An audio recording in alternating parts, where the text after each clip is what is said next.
রামপুর পঞ্চায়েত ঘিরে ফের বিতর্ক, দোষারোপের পালায় উত্তপ্ত রাজনীতি। রায়গঞ্জ ব্লক 2-এর 6 নম্বর রামপুর গ্রাম পঞ্চায়েতে ফের উত্তেজনা। 25শে জুলাই টেন্ডার প্রক্রিয়া ও আর্থিক হিসাব নিয়ে বৈঠকের সময় পঞ্চায়েত অফিসে শুরু হয় তীব্র বাদানুবাদ ও ভাঙচুর। অভিযোগের তীর শাসক ও বিরোধী উভয়ের দিকেই। স্থানীয় সূত্রেই জানা গেছে, টেন্ডার ও গত অর্থ বর্ষের হিসাব নিয়ে প্রশ্ন তোলায় উত্তপ্ত হয়ে ওঠে পরিস্থিতি। এক পর্যায়ে পঞ্চায়েত অফিসের কিছু আসবাবপত্র ভাঙচুর হয়। যদিও পঞ্চায়েতটি বিজেপি পরিচালিত, বিজেপির অভিযোগ তৃণমূল আশ্রিত দুষ্কৃতীরা পরিকল্পিতভাবে হামলা চালিয়েছে। পাল্টা তৃণমূলের দাবি এটি বিজেপির অভ্যন্তরীণ দ্বন্দ্ব, তাদের ঘাড়ে দোষ চাপানো হচ্ছে। ঘটনাস্থলে পুলিশ পৌঁছলেও ততক্ষণে ক্ষয়ক্ষতি হয়ে যায়। এই বিষয়ে দুই পক্ষ থেকে অভিযোগ জানানো হয়েছে প্রশাসনের কাছে। তদন্তে নেমেছে প্রশাসন। গ্রামবাসীদের একাংশের ক্ষোভ, রাজনৈতিক দোষারোপের মাঝে উন্নয়নের কাজ থমকে যাচ্ছে। রাজনীতির শিকার সাধারণ মানুষ। প্রসঙ্গত, গত কয়েক মাস আগে এই পঞ্চায়েতে একাধিক টেন্ডার ঘিরে অভিযোগ উঠেছে। ফলে এই ঘটনার রেশ আরও দীর্ঘস্থায়ী হতে পারে বলেই আশঙ্কা রাজনৈতিক মহলের। এই বিষয়ে পঞ্চায়েত প্রধানের প্রতিনিধি দিলীপ কুমার রায় জানান, এই যে বিজেপি থেকে পাস করার পর যে তৃণমূলের ছত্রছায়ায় আজকে যে গুমনামি করছে, নিয়মিত মদ্যপ অবস্থায় আসছে, এখানকার পাবলিকও জানে, প্লাস বাকি মেম্বারগুলো জানে, প্লাস অফিস স্টাফ যারা প্রধান ম্যাডামকে লিখিতভাবে কমপ্লেন করছে যে আমরা নিরাপত্তাহীনতায় ভুগছি, ওরা চেয়ার টেবিল নিয়ে ছোড়াছুড়ি করবে, ভাঙচুর করছে। এত বড় মিথ্যা কথা বলা মানে যুক্তি কোনো সাজে না। কিন্তু ওরা তো হচ্ছে পুরোটাই পরিকল্পিত বিষয়।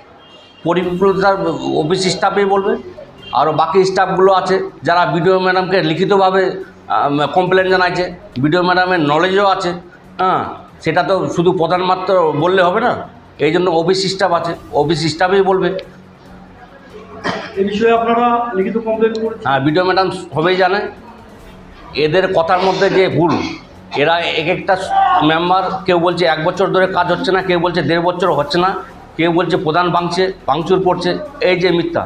এই জন্য তো অফিস স্টাফ তাহলে কেন কমপ্লেন জানায় বিডিও ম্যাডাম? বিডিও ম্যাডাম সবাই জানা, বিডিও ম্যাডামকে জানানোর পরেই আমরা বাকি পদক্ষেপগুলো নিয়েছি নিয়ম মাফিক। আর যে হিসাবের কথাটা বলছে, সেটা তো অর্থের মিটিংয়ে আমরা যখন যা লাগে দিই, তাছাড়া নিয়ম অনুযায়ী যেটা মানে অডিট যেটা হয়, আমরা অডিটের সময় দিই। যখন যেটার সময় আসে নিয়ম মাফিক, প্রসেসিং মাফিক, তো আমরা হিসাব দিই। এই বিষয়ে পঞ্চায়েতের উপপ্রধান ফুলমণি মার্ডি জানান, আমার নাম ফুলমণি মার্ডি, আমি 6 নম্বর রামপুরের উপপ্রধান। আজকে ডেকেছি আপনাদেরকে, এই যে আমাদের 25 তারিখে শুক্রবারে আমাদের পঞ্চায়েতে অর্থের একটা মিটিং ছিল। তো ওই মিটিংয়ে আমরা আসি পঞ্চায়েতে। এবার আসার পরে তখন মিটিংয়ে বসার পরে তখন সেক্রেটারি প্রধান বলে কি সই করো অর্থের মিটিংটাতে। তো এবার আমরা বললাম যে আমরা যে সই করবো ঠিক আছে, কিন্তু আমরা এর আগে যে আমরা বলেছিলাম যে আমাদের হিসাব একটু দিন, আমাদেরকে অর্থের আয় ব্যয় হিসাব আছে, সেটা আমরা জানি না এখন আজ পর্যন্ত। তো সেটা আমাদেরকে হিসাবটা দিন, তারপরে আমরা আরো মিটিংটাতে যাব।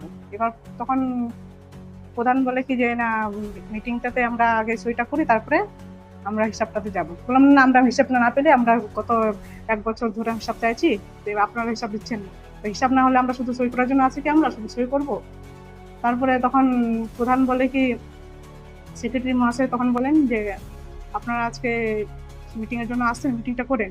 এবার আমরা বললাম না, মিটিংটা আপনারা টেন্ডারটা 3-4 বার করে ক্যান্সেল করলেন, ক্যান্সেল করার পর আজ অব্দি আপনারা হিসাব দিচ্ছেন। এবার আমরা আইবে কিছু বুঝতে পারছি না বলে কি করে আমরা মিটিংটাতে আবার।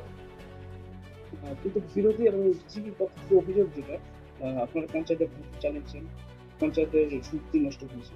হ্যাঁ, তখন তারপরে হচ্ছে প্রধানের সঙ্গে তর্কাতর্কি করার পরে প্রধান বলে যে আপনারা বিরোধী, আপনাদেরকে আমি হিসাব দেওয়ার আমার কোনো মনে করি না, আমি আপনাদেরকে হিসাব দিব।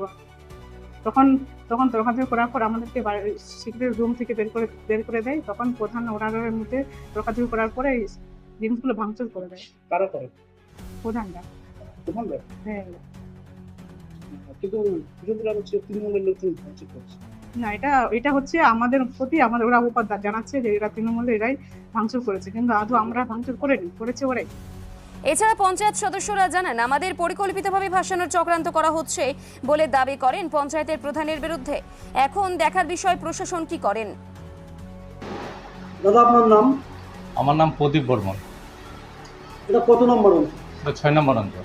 নাম কি? 6 নং রামপুর। কি সমস্যা এখানে?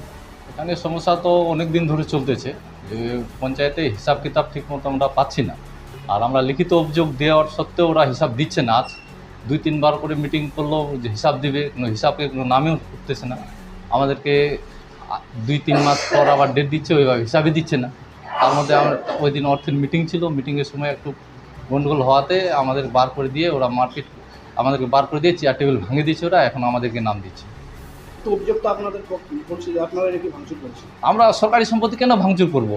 আমাদের কি দরকার? এগুলো তো আমাদের দরকারি জিনিস, এগুলো ভেঙে আমাদের কী লাভ? এগুলো সরকারি সম্পত্তি ভেঙে আমাদের কি লাভ আছে বলেন তো? প্রশাসনের তরফ থেকে আমরা লিখিত কমপ্লেন করছি, ওর কী পদক্ষেপ নিচ্ছে প্রশাসন, না হলে আমাদের অন্য পদক্ষেপ নিতে হবে। দাদা আপনার নাম? ছোটলাল বর্মন। এই অঞ্চলে কি দায়িত্ব রয়েছে? আমি কৃষি দপ্তর কৃষি সঞ্চালক আছি। আমাদের পঞ্চায়েতে আমরা মোটামুটি বছর দেড়েক আগে থেকে হিসাব চাচ্ছি পঞ্চায়েতে। আজকে হিসাব আজকে বলতে যে আজকে দেবো, কালকে দেবো, পরশু দেবো, এরকম করে আমাদেরকে। আর যখন বারবার চাইতে যায় তখন উল্টা আমাদেরকে ধমক চমক দেখায় আর হুমকিও দেয়। কারা? প্রধান বা প্রধানের হাজব্যান্ড। ওরা কোন দল থেকে মনোনীত হয়েছে? ওরা বিজেপি থেকে।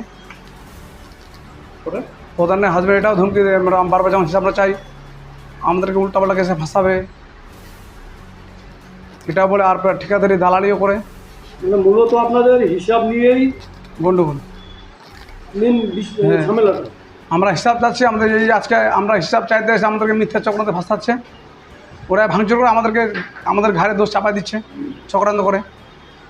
তাহলে পরিষ্কার বলতে চাইছেন ওনারা হিসাবে 9-6 করেছে? হ্যাঁ, 9-6 তো সরি, এটা 100 এখন দেখার বিষয় প্রশাসন কি করেন।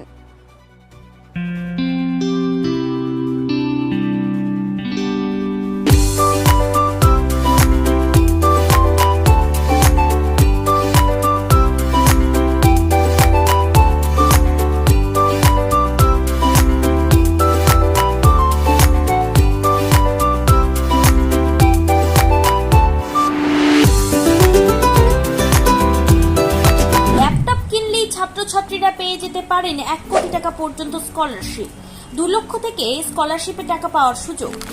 এটা ছাড়াও 25টি গাড়ি জেতার সুযোগ রয়েছে, আছে 48টি মোটর বাইক জেতার সুযোগও। এছাড়াও থাকছে 450টি ইলেকট্রনিক প্রোডাক্ট যেমন TV, fridge, washing machine, laptop, micro oven, mobile phone সহ অসংখ্য উপহার জেতার সুযোগ। এখানে মাত্র 21,000 টাকা থেকে শুরু করে বিভিন্ন দামের ল্যাপটপ পাওয়া যাচ্ছে। এই সুযোগ সীমিত সময়ের জন্য, তাই আর দেরি না করে আজই চলে আসুন রায়গঞ্জের নেতাজি সুভাষ রোডের হাজারিলাল পেট্রোল পাম্প লাগোয়া রিলায়েন্স ডিজিটাল শোরুমে পুরস্কার জেতার সুযোগ গ্রহণ করুন।